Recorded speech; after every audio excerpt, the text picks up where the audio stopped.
Judge గారు సీటేమో మర్చిపోయి కాళ్ళు గాలిన పిల్లలాగా తిరిగేస్తున్నారు. ఏంటి మేడం మేడం ఏంటి మేడం కాళ్ళు గాలిన పిల్లలాగా అలా తిరిగేస్తున్నారు? సీట్ ఏమన్నా మర్చిపోయారేందే? ఠప్.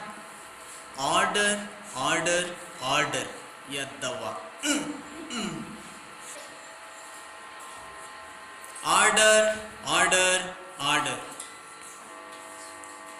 ఏంటి మేడం చిన్నప్పుడు ఏమన్నా చింతకాయ కొట్టే అలవాటేమే బాగా కొట్టేస్తున్నారా? పోనీ నువ్వు కొట్టరా? లేదు మేడం నేను కొట్టేది. ఇట్లా ఆర్డర్ ఆర్డర్ అని కొట్టే టేబుల్ అన్నీ ఇంచేసారా? ఇప్పుడేమో కొత్త వాటికి ఆర్డర్ చేయాల్సి వచ్చింది. Order order order ఎద్దావా.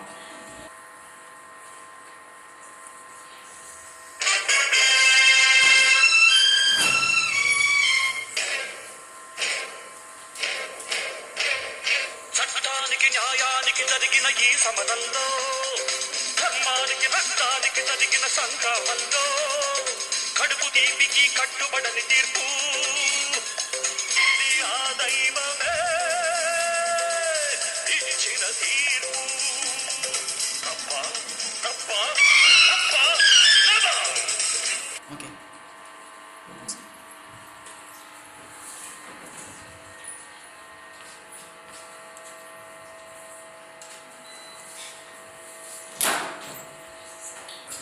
ఏరా పదే పదే కోర్టుకు రావడానికి సిగ్గుగా లేదు?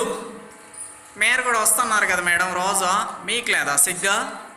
రేయ్ నేను వెధవలతో మాట్లాడనురా. పర్లేదు మేడం నేను మాట్లాడతాను, మాట్లాడండి. రేయ్ ఆ కుక్కని బయట తోలండి రా. ఛాయ్ ఛాయ్ ఛాయ్ ఛాయ్ ఎవరా కుక్కని తీసుకొచ్చింది లోపలికే? హలో జడ్జి గారు కుక్క అనింది నిన్నే. మేడం దొంగగా అనుమానిస్తున్న ఈ బోడెప్ప గారిని కొన్ని ప్రశ్నలు అడగచ్చా మేడం? Okay proceed. చెప్పండి బోడెప్ప గారు, చెప్పండి బోడెప్ప గారు మీ పేరేంటి? బోడెప్ప.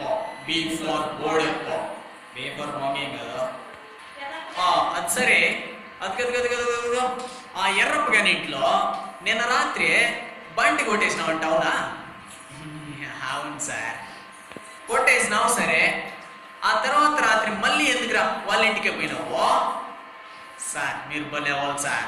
బండి కొట్టేస్తే చాలా హెల్మెట్ ఎవరు వాళ్ళు బాగా ఇస్తాడా, అందుకని హెల్మెట్ కోసం పోతున్నాయి. మరి కొట్టేసావా? Add sir కొట్టేదే. వాడు హెల్మెట్ పెట్టుకొని నిద్రపోతాడు, నాకేం తెలుసా? హెల్మెట్ పెట్టుకున్నట్లా నిద్రపోతా అన్నాడా? ఆ హెల్మెట్ బట్టి లాగినాను, అది మోడల్ వేసినాడా, అదో ఈట్లు దొరికిపోయినాను సార్. ఓహో జడ్జి గారమ్మా రాసుకోమ్మా, ఇది రాసుకో, ఇది పాయింట్. మేడం ఇక్కడ ఈ ఎర్రప్పని కొన్ని ప్రశ్నలు అడుగుతాను మేడం. ఓకే పోయి అడుగు. చెప్పండి ఎర్రప్ప గారు ఎందుకు ఏడుస్తున్నారు? బండి పోయింది సార్, బండి. ఓహో దానందుకు అదే పోయిందో? అదే పోవడానికి అదేమన్నా నా భార్య సార్? బండి సార్ బండి. ఆ పక్కనే మా అవ్వ నిద్రపోతాను సార్, మా అవ్వని తీసుకెళ్ళండొచ్చు కదా సార్. వాడు దాన్ని వదిలేసి బండి తీసుకెళ్ళాడు సార్. సరే ఆ బండి ఎక్కడ కొన్నావు ఎర్రప్ప? అది మా మామ కట్నం కింద ఇచ్చినాడు సార్. ఓహో వరకట్నం కింద అన్నమాట. అదో జడ్జి గారు రాసుకోండి ఒకసారి. ఏంది నువ్వు ప్రతిదీ రాసుకోమంటావా? వరకట్నం తీసుకోవడం తప్పని తెలియదా ఎర్రప్ప? ఏం తప్ప? ఏం సార్ అవన్నీ పేపర్లు టీవీల్లోనే కదా సార్ వస్తాయా? అదేందా మా తాత తీసుకున్నాడా? అదే మా నాయన అదే మా తాత మన ఎంటప్పు తీసుకున్నాడా? అదే మా నాయన నరసప్ప కూడా తీసుకున్నాడా? రేపొద్దునే నా కొడుకు బిల్లప్ప కూడా తీసుకుంటాం సార్. తప్పేం సార్? ఇచ్చేది వాళ్ళు, తీసుకునేది మేము, మధ్యలో మీకేం సార్? హలో 1962లో గవర్నమెంట్ చట్టం చేసింది ఎర్రప్ప. దాని ప్రకారము వరకట్నం తీసుకున్నావు అనుకో లోపలేసి నీ బాడీలో ఎముకలు ఎన్ని ఉన్నాయో మొత్తం లెక్క పెట్టి పంపిస్తారు ఎర్రప్ప. అయ్యో అవును సార్, అయితే వద్దులేండి సార్, దా కాసులు మిగిలేదు కూడా లేదు, ఏదో కష్టపడి సంపాదించుకుంటామో. సరే ఎర్రప్ప బండి వాడు కొట్టేస్తుంటే నువ్వేం చేస్తున్నావు? నా మాడదంత చిన్న గొడవ సార్. గొడవ ఏం గొడవ? అదే సార్, పుట్టింటికి వెళ్ళి ఒక 10,000 డబ్బులు తెమ్మన్నానా, అది పోననిందే. అది 4 పీకెట్ల పంపించినానా, ఇట్లా వీడు బాండి తీసుకెళ్ళిపోయినాడు సార్. జడ్జి గారు రాసుకోండి పాయింట్. అదనపు కట్నం కోసం కూడా సతాయించినాడంట ఈ మొగోడు ఎర్రప్ప. రాసుకో. ఏంది రాసుకునేదే? ఆ అమ్మాయి ఇంకా తేలేదు కదా, అటు నుంచి అట్టే స్టేషన్ దగ్గరకు తెస్తుందంటలే. నువ్వు పద స్టేషన్కి. ఏదావా ఏదా, నా క్లయింట్ని జైలుకి పంపిస్తావా? మేడం 1 minute మేడం, ఈ బోర్డప్ గాని పని చూసేస్తాను. ప్రొసీడ్. Thank you madam. చెప్పండి బోడప్ప గారు, మీరు ఏ స్కూల్లో చదివారు? ZP high school Gudipalli sir. ఓహో, అక్కడే దొంగతనం కూడా. ZP high school Gudipalli sir. ఓ, అక్కడే దొంగతనం కూడా నేర్పిస్తారా సార్? ఆ స్కూల్ గురించి తప్పుగా మాట్లాడితే కాళ్ళొద్ది సార్. నాకే కాదు, చాలా మందికి కాళ్ళొద్ది సార్.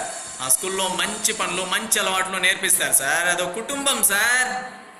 మరి అయితే ఎందుకు చదువుకోలా? కొవ్వు సార్, కొవ్వు. మా పీడి సార్ ఎప్పుడో చెప్పేవాడు సార్, టైంకి రండిరా అని. ఆడ చదువుకు టైం పోలేదో, ఇట్లా ఈ దొంగతనంకి టైం పోలేదు సార్. టైం ఎక్కువ అయిపోయింది. అట్లా పోయినాను, ఇట్లా దొరికిపోయినాను సార్.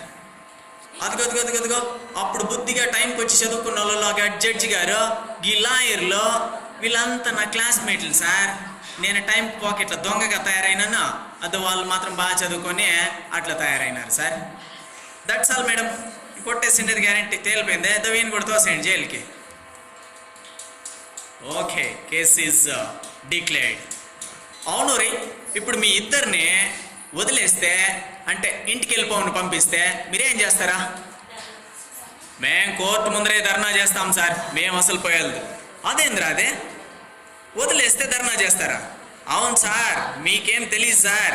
బయట పోతే కూరగాయలు, బియ్యము రేట్లు ఎంత సార్? అదే ఇక్కడైతే జైల్లో అయితే అన్నీ ఫ్రీ సార్, అన్నీ ఫ్రీ సార్. ఓహో, అదన్నమాట మీ తెలివి. సరే లేండి, మీరు ఆడే కరెక్ట్గానే లేండి.